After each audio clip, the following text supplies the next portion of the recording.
Wouter Acton est bio-ingénieur de formation. Il détient maintenant la chaire en management en impact environnemental.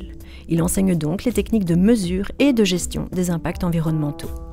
Sa recherche est principalement axée autour de l'analyse du cycle de vie, où il s'intéresse en même temps à des applications concrètes et théoriques. Bonjour Wouter, merci beaucoup d'avoir accepté notre invitation de participer à cette deuxième série de la salle des profs organisée à l'école polytechnique de Bruxelles. Alors tu es bio-ingénieur, mais dans le cadre de tes activités, tu as une vision non seulement environnementale, mais tu as aussi une vision sociale, une vision économique à tes problèmes de recherche, ce qui enrichit énormément les choses. Et tu es surtout un expert en analyse de cycle de vie. Est-ce que tu pourrais nous dire un petit peu plus ce que c'est que l'analyse de cycle de vie et de nous expliquer un petit peu les développements méthodologiques que tu fais derrière? L'analyse de cycle de vie, c'est une méthodologie de quantification des impacts environnementaux. Classiquement, l'analyse de cycle de vie, c'est une évaluation environnementale. Sur les différentes années, on a aussi développé des analyses de cycle de vie sociales et économiques et même aussi analyse de durabilité sur le cycle de vie. Et donc là, il y a en effet le lien entre la quantification des impacts environnementaux, mais aussi des indicateurs plutôt économiques ou sociaux qui sont des indicateurs qualitatifs. Maintenant, quelle est l'idée en fait de l'analyse de cycle de vie?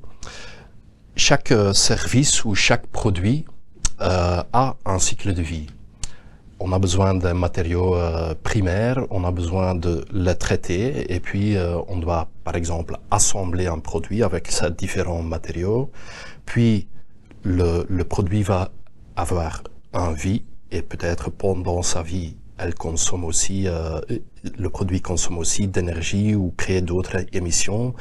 Et puis à la fin de sa vie, le produit doit être traité comme déchet.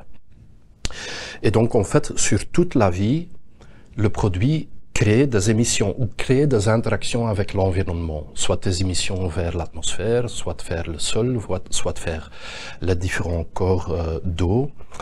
Et donc, l'analyse de cycle de vie va essayer de calculer étape par étape, de manière cumulative, toutes ces émissions vers les différents compartiments environnementaux. Et donc, l'analyse de cycle de vie fait ça pour chaque étape dans la vie du produit et fait ça aussi pour un set d'une vingtaine d'indicateurs environnementaux.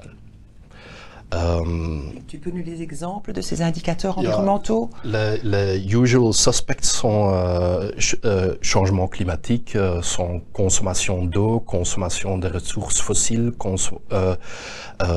occupation des terres, mais il y a aussi des indicateurs sur écotoxicité, toxicité humaine, acidification, eutrophisation, ozone layer depletion, ionizing radiation, et ainsi de suite. Et donc, là, en fait, il y a plusieurs méthodes. Au sein de l'analyse de cycle de vie, il y a plusieurs méthodes de calcul d'impact, qui sont d'ailleurs tous basés sur de la modélisation environnementale, qui sont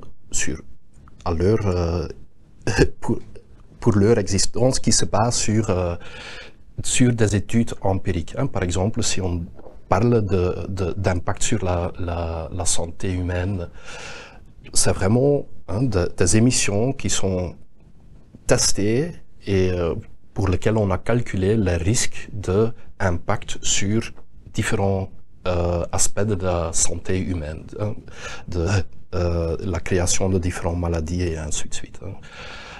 Donc tout ça, en fait, c'est aussi basé sur de la modélisation environnementale. Donc c'est vraiment extrêmement interdisciplinaire parce qu'il faut se baser sur des bases de données, de la littérature. Tu parles des problèmes de santé, donc ça va plutôt être du domaine médical. Tu vas parler des problèmes de radiation, d'effets sur la couche d'ozone. Donc ce sont plutôt des chimistes qui parlent de l'air, de l'atmosphère. Donc c'est quand même très interdisciplinaire. Il faut une bonne connaissance scientifiques de tous ces domaines, ou en tout cas des bons interlocuteurs. Ça dépend où tu mets la limite de interdisciplinarité, mais en soi, cette suite d'indicateurs est déjà interdisciplinaire, mais ça reste beaucoup de disciplines, disons, scientifiques ou sciences dures. Mais c'est pour cette raison aussi qu'on a développé Social Life Cycle Assessment et qu'on a développé Life Cycle Costing et ainsi de suite pour encore augmenter la multidisciplinarité de l'évaluation. Et quand tu dis le Social Life Cycle Analysis, c'est quels sont les paramètres ou quelles sont les grandeurs prises en compte? Parce que là, c'est plus qualitatif, évidemment. Si on parle de quantifier des émissions, c'est plus... Je ne dis pas que c'est facile à faire, mais c'est plus objectif, on pourrait dire. C'est plutôt pas quantitatif, c'est plutôt qualitatif. Et là, on va aussi regarder toutes les étapes d'un cycle de la cycle de vie d'un produit, mais on va aussi faire une cartographie des différentes parties prenantes sur cette chaîne. Et puis, il y a des indicateurs liés avec ces stakeholders, hein, par exemple, et des indicateurs, parce que ça porte sur tout le monde, disons. Il y a des indicateurs comme child labor, où il y a des indicateurs sur le droit de s'exprimer ou le droit de se rassembler dans des syndicats, par exemple, mais il y a aussi des indicateurs sur faire communauté. Hein, par exemple, si on fait ça sur l'agriculture biologique ou les chaînes courtes des produits alimentaires, on voit que à la fois pour les parties prenantes producteurs, à la fois pour la partie prenante consommateur, par exemple, le fait qu'ils peuvent se croiser, qu'ils peuvent se parler, c'est quelque chose qui rajoute quelque chose de positif à ce produit. Et donc, ça sont des exemples, par exemple. Merci beaucoup. En tout cas, pour moi, c'est clair que le life cycle analysis, souvent, je crois, pour les personnes, se réduit souvent à le CO2, le pourcentage de CO2, de diminuer la consommation en CO2. Donc, je trouve que c'est beaucoup plus intéressant. Évidemment, c'est un peu réducteur que le grand public, je crois, le limite souvent au CO2. Yeah. Je suis content que vous soulevez ça parce que c'est une des grandes forces de l'analyse de cycle de vie. Je trouve, en tout cas. Donc, il y a d'un côté, l'analyse de cycle de vie est multi-indicateur, donc c'est pas seulement carbon footprint, l'empreinte carbone, mais il y a toute une autre série d'impacts qui sont évalués. Et à côté de ça, ça reste aussi sur les différentes étapes de la chaîne de production. Et la force que ça provoque, c'est que l'analyse de cycle de vie est capable d'identifier de impact displacements. Donc, si on va déplacer des impacts, soit entre types d'impact, soit entre différentes étapes de production. Donc, par exemple, les matériaux composites qu'on utilise dans la mobilité, par exemple, donc, ils sont beaucoup plus légers que les métaux qu'on utilise. Donc, pendant la phase d'usage de la voiture, on va diminuer les impacts environnementaux. Ou les impacts, par exemple, sur le changement climatique. Mais, par exemple, si on utilise, par exemple, dans les composites à fibres biologiques, il se peut qu'on déplace l'impact CO2 vers eutrophisation ou acidification, parce que pour créer toutes ces fibres, on a besoin d'agriculture qui utilise des engrais et ainsi de suite, qui occupent du sol. Donc, ça, c'est une impact displacement, un déplacement d'impact entre différents impacts. Mais on peut aussi, pour les matériaux composites, ils ne sont pas tous aussi bien recyclables que les métaux qu'on utilise dans les voitures actuelles. Et donc on pourrait aussi imaginer que, en fait, aussi un impact est déplacé entre étapes du cycle de vie. Donc, la phase d'usage de la voiture va réduire, mais peut-être la phase de traitement de déchets, la fin de vie, va augmenter parce que... Ou la phase de la production. Oui. Ou la phase de production, en effet. Je trouve que ça remet bien les choses un petit peu en place. Et alors, pour maintenant prendre un petit peu des exemples sur des produits sur lesquels tu as travaillé, et je crois que ton expérience au début a commencé avec les les biocarburants. J'ai lu quelque part que c'est suite à un travail volontaire en Tanzanie où tu t'es rendu compte de la compétition qu'il y avait entre l'agriculture et la production de biocarburants. Est-ce que tu peux nous en dire un petit peu plus et surtout nous dire si tu considères que les biocarburants comme une énergie renouvelable et fiable, ou qu'est-ce que ça présente comme contrainte? Entre la période que j'ai fait ma thèse et ainsi de suite et maintenant, dans le biocarburant, il y a encore beaucoup d'évolution, mais soit. Il y a le biocarburant, comme conclusion, je crois que qu'il y a en fait assez peu de windows of opportunity pour faire des biocarburants qui sont vraiment mieux pour l'environnement que les autres carburants. Donc, il y a très peu d'opportunités sur la Terre pour avoir quelque chose qui est mieux que ce qu'on fait déjà maintenant. Et quelles sont les raisons? Quand tu dis ce qu'on fait maintenant, c'est d'autres biocarburants ou tu es en train de comparer aux productions fossiles? Et la raison est que ça crée beaucoup de compétition en fait sur la terre, à la fois avec la production de nourriture et d'autres fonctions que nous donne la terre, et ça crée des compétitions avec des forêts. Et on voit en fait si on regarde, même si on va faire du land use change quelque part, que ça peut entraîner des effets de changement d'utilisation de terre indirect ailleurs. Et donc en fait, la chaîne de production qui a commencé cette chaîne de cause à effet devrait être responsable.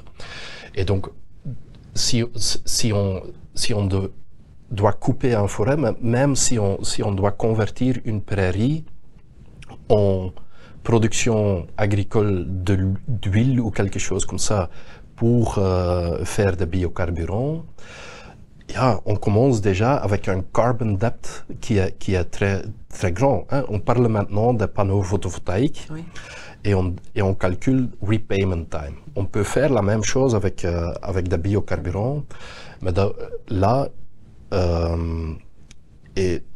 là, par exemple, il y a des études qui montrent si on convertit une partie en Malaisie, en forêt tropicale, de l'huile de palme. C'est des centaines d'années qu'on devrait repayer ce qu'on a perdu pour installer la plantation.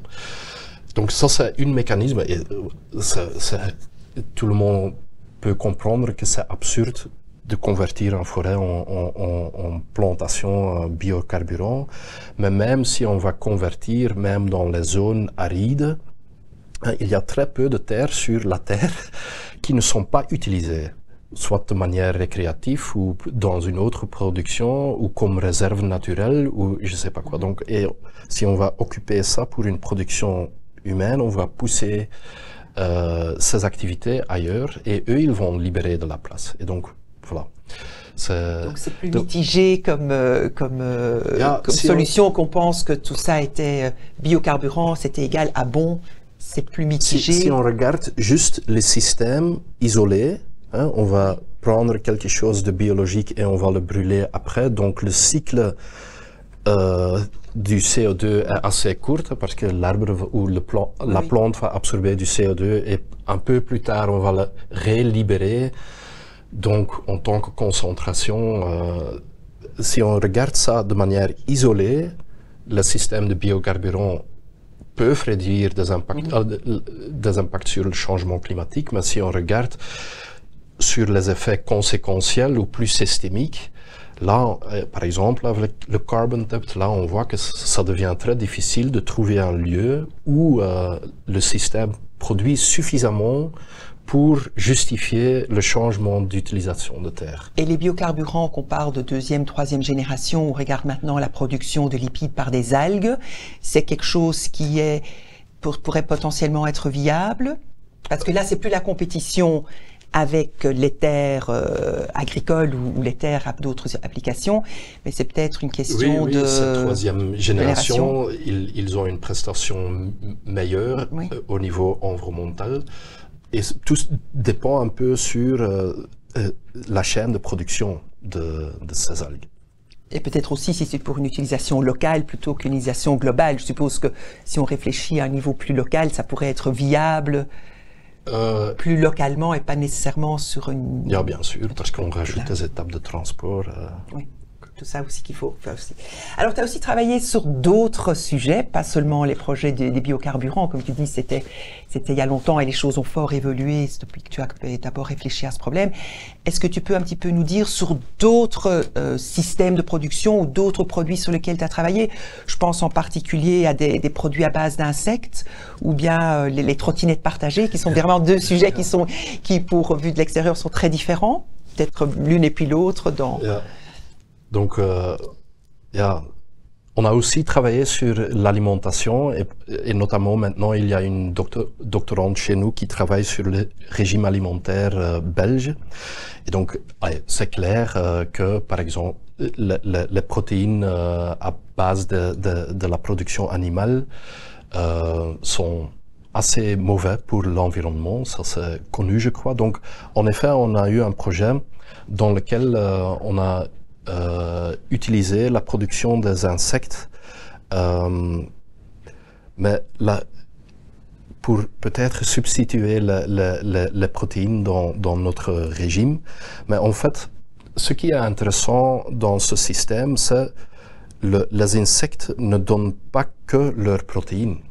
Ils donnent aussi le service de traiter les déchets organiques.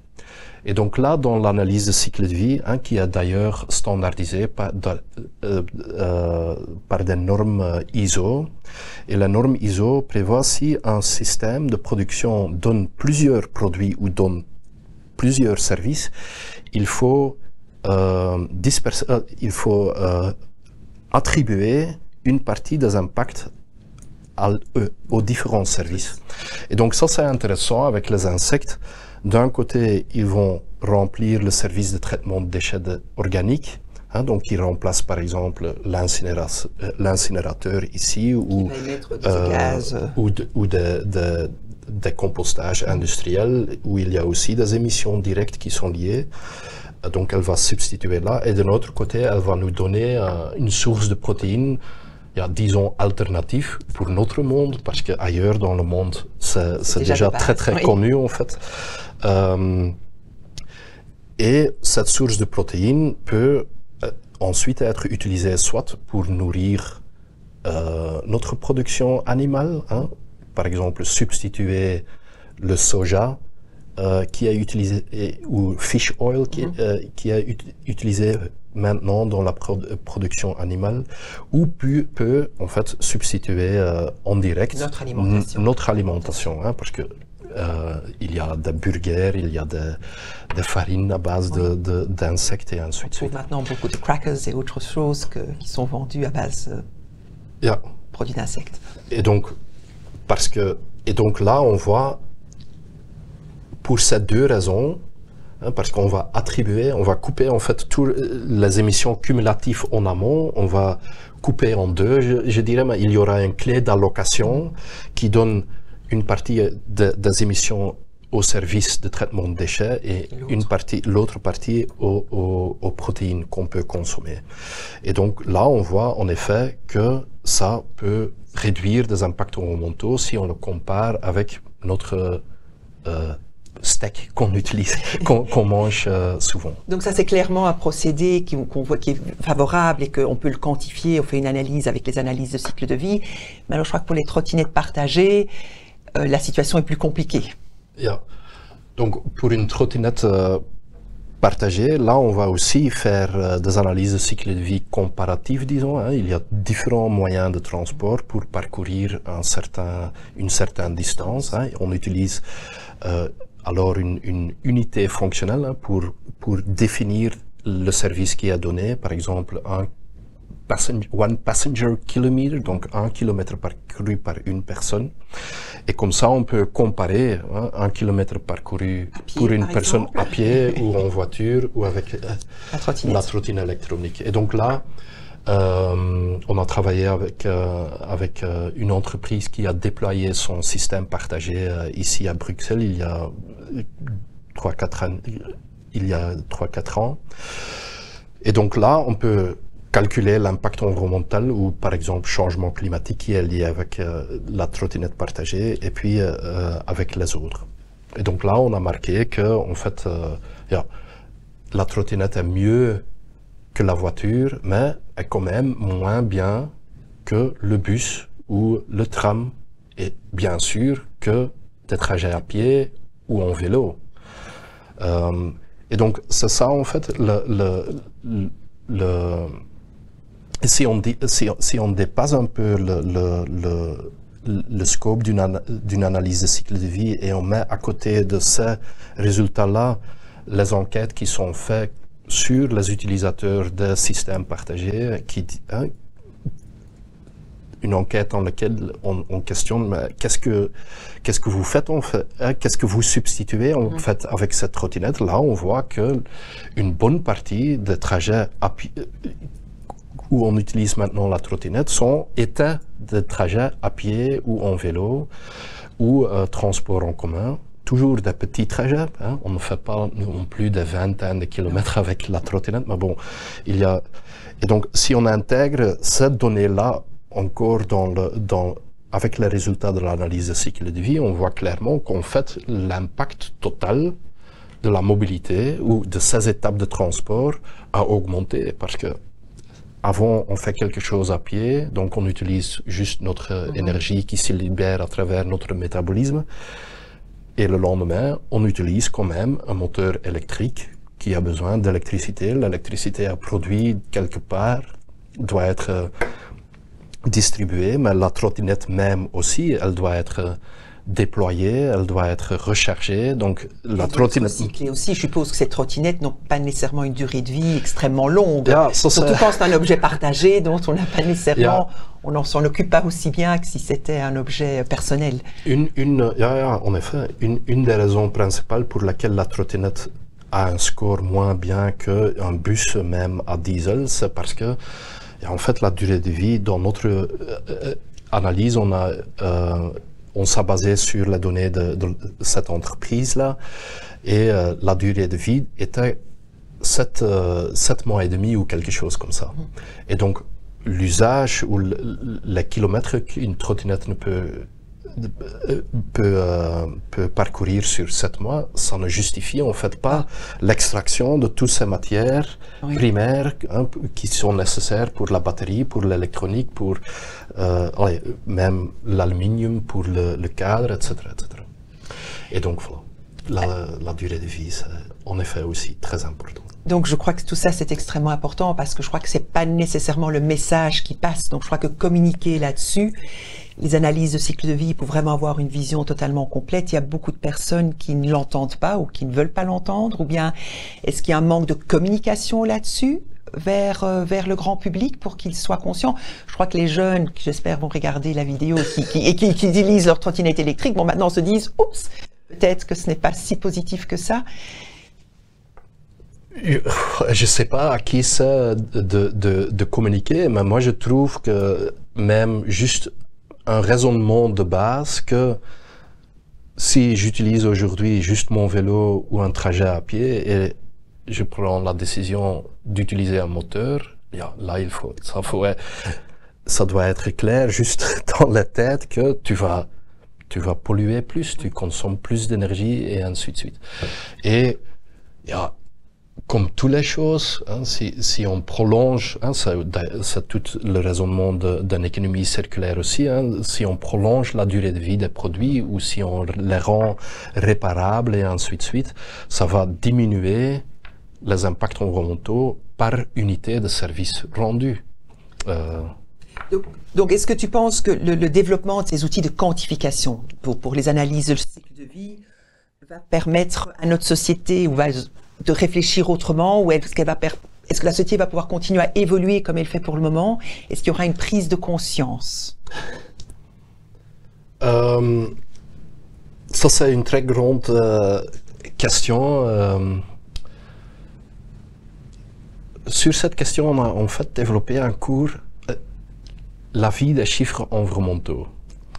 Et c'est intéressant de voir comment, pour quelles raisons certains chiffres naissent et pour quelles raisons certains chiffres meurent et comment pendant leur vie ils sont utilisés.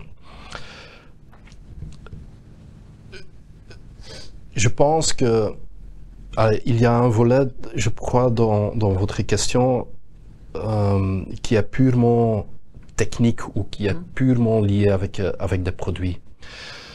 Et là, je crois que c'est intéressant. Je crois que c'est intéressant, par exemple, pour le secteur de construction, qu'il y a des chiffres sur combien d'énergie grise ou combien l'empreinte carbone est de certains business to business.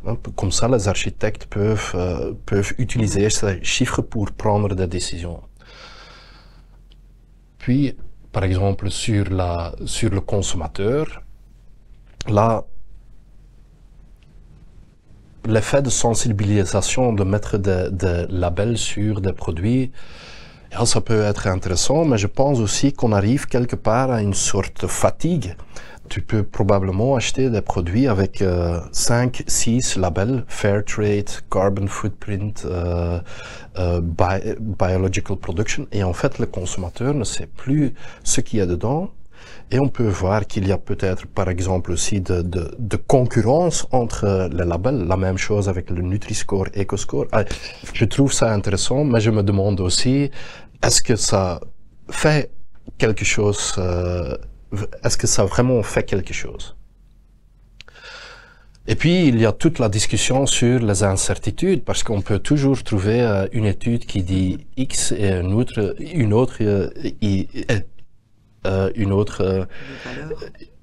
étude qui dit quelque chose d'autre. Là, pour l'analyse de cycle de vie, on a essayé de standardiser la méthodologie, mais dans la standardisation, il y a encore beaucoup de flexibilité, de choix méthodologiques et ainsi de suite. Donc, pour des communications à grande échelle, la Commission européenne, avec leur Research Center GCR, essaye de faire ça et créer des standards pour certains secteurs. Quelle catégorie d'impact est-ce qu'il faut rapporter, quelle méthode d'impact est-ce qu'il faut utiliser. Comme ça, au moins dans un secteur, les produits sont comparables, parce que si la méthode d'allocation ou si la méthode de calcul est différente entre deux études, en fait, tu ne sais plus les comparer. Bien, si tu as juste pris quelque chose, comme tu as expliqué tout à l'heure, on se préoccupe juste à un moment dans le temps du produit, plutôt que de prendre tout le cycle, ça va aussi donner des valeurs qui ne sont pas les mêmes. Bien sûr, si tu fais une étude sur un système très spécifique sur lequel tu sais récolter de manière directe des données primaires, les résultats vont être beaucoup moins incertains que si la moitié de votre étude se passe sur des statistiques ou sur des moyennes qui sont rassemblées par des bases de données derrière l'analyse de cycle de vie. Mais la question est aussi différente. Est-ce que c'est intéressant de savoir quel est l'impact de mon montre ou de mon GSM? Ou est-ce que c'est plutôt intéressant comme communication de la production générique d'un smartphone?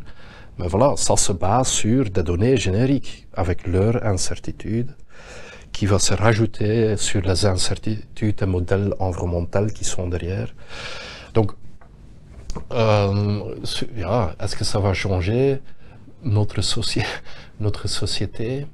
Je pense qu'il y a des instruments ou des moyens avec lesquels ça peut vraiment influencer la prise de décision. Mais je pense aussi que c'est une bonne question à se poser. Quels chiffres environnementaux sont pertinents à produire? Parce qu'il y a pas mal de chiffres qui peuvent aussi être utilisés comme dans une sorte de greenwashing. Et là, il faut toujours méfier, je crois. Écoute, ça permet d'arriver un petit peu vers la fin en disant, est-ce qu'il faut une réorganisation à l'échelle mondiale de l'industrie, ou bien est-ce qu'il faut plutôt réfléchir à une autre façon de consommer? Aussi une très grande question. Et je pense la réponse un peu classique de base, c'est and. Oui. Ce que j'aimerais peut-être plutôt donner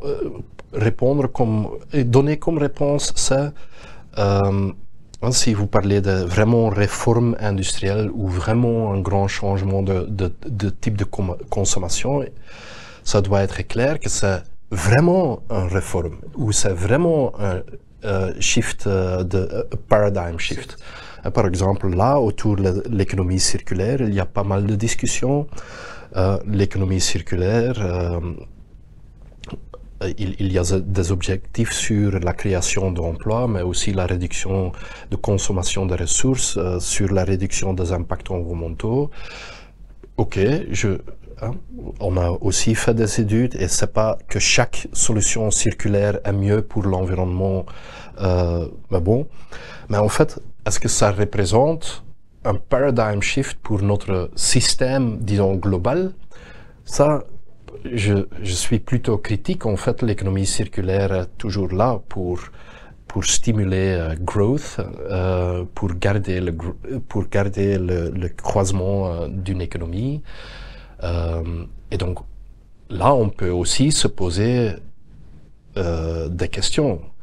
Est-ce que l'économie circulaire va vraiment faire un changement profond ou est-ce que ça does it buy us extra time? Mais on va quand même avoir les mêmes problèmes. Donc, voilà.